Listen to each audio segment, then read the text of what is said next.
નમસ્કાર મિત્રો,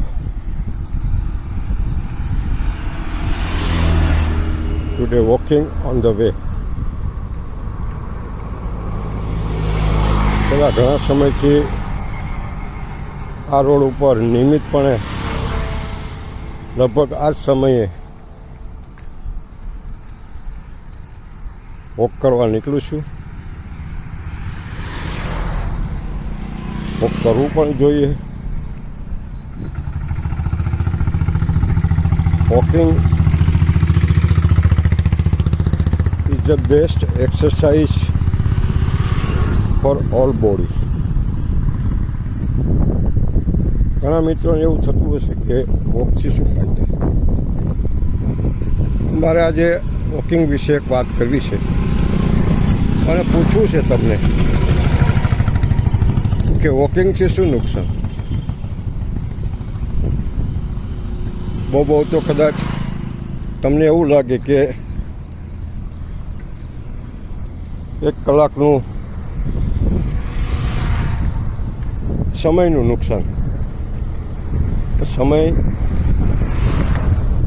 એ ક્યાં આપણા હાથમાં છે, એને ક્યાં આપણે રોકી શકીએ. ટીવી અને મોબાઈલ આપણી જિંદગીનો ઘણો ખરો સમય ખાઈ જાય છે, અને એ પણ બેઠા બેઠા. એના કરતાં મારું એવું માનવું છે કે walking is the best exercise. Walking આપણા શરીરના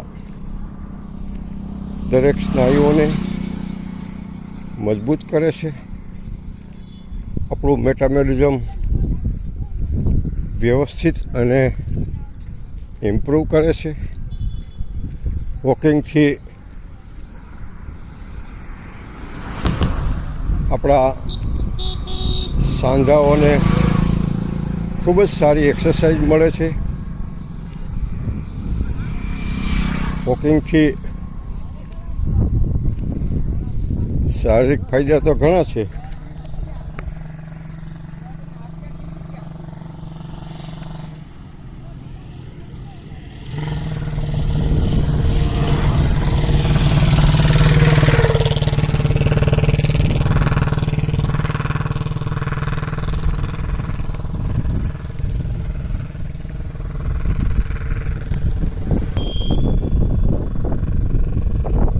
એના માનસિક ફાયદાઓ પણ ઘણા છે.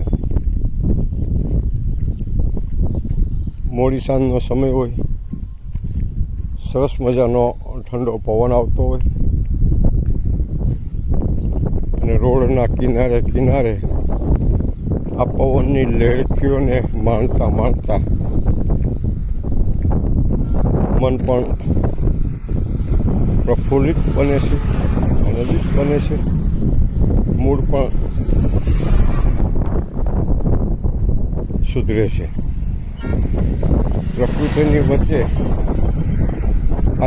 આસપાસ આ નાના મોટા મોટા ઝાડ અને ઝાડની અંદર આ ચકલાઓ પરમાત્મા ગીત ગાતા હોય, એમની ભાષા, એમનો ભાવ અને આ હવાની લહેરખી.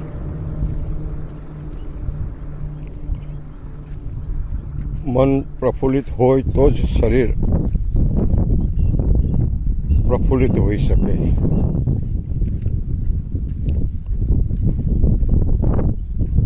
અને શરીર ફિટ હોય, સ્વસ્થ હોય, તંદુરસ્ત હોય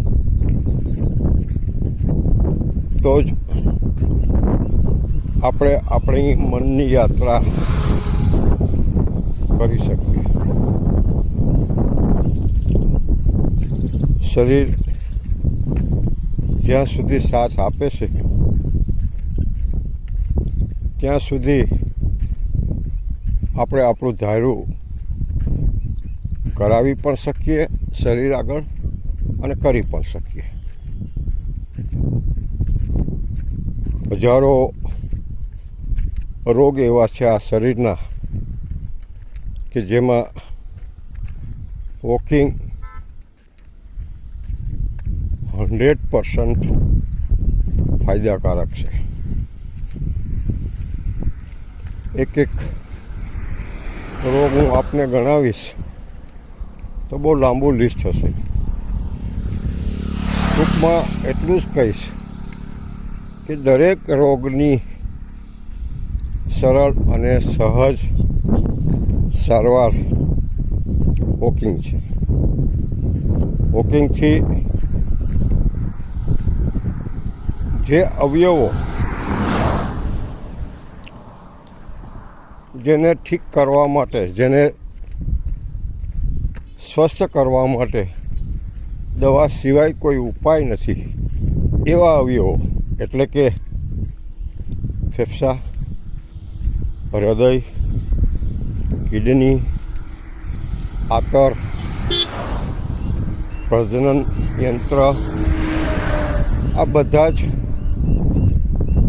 એવા અવયવો છે, એવા ભાગ છે આ શરીરના કે જેને સ્વસ્થ કરવા માટે વોકિંગ સિવાય બીજો કોઈ વિકલ્પ નથી. હૃદય બીમાર પડે તો માત્ર દવા સિવાયનો કોઈ આધાર નથી. ફેફસાના રોગ થાય તો પણ દવાની જરૂર પડે. કિડની, આંતરના રોગ હોય તો પણ દવાની જરૂર પડે. કમરનો દુખાવો, ગોઠણનો દુખાવો, આ બધા જ રોગમાં દવાની તો જરૂર પડે. પણ એ બધા જ રોગ થાય એ પહેલાં જો આપણે ચેતી જઈએ અને વોકિંગને આપણા જીવનનો મંત્ર બનાવીએ તો આવા રોગથી, આવી મોંઘીરાત દવાથી આપણે બચી શકીએ. વોકિંગના અનેક ફાયદા છે, ગણાવી ન શકાય એટલા. ચાલો મિત્રો, વોકિંગના ફાયદા વિશે ફરી આપને મળીશ વિડીયોના માધ્યમથી. મારી આ ચેનલને સબસ્ક્રાઈબ કરજો, લાઈક કરજો, યોગ્ય લાગે તો વિડીયો શેર કરજો. ધન્યવાદ.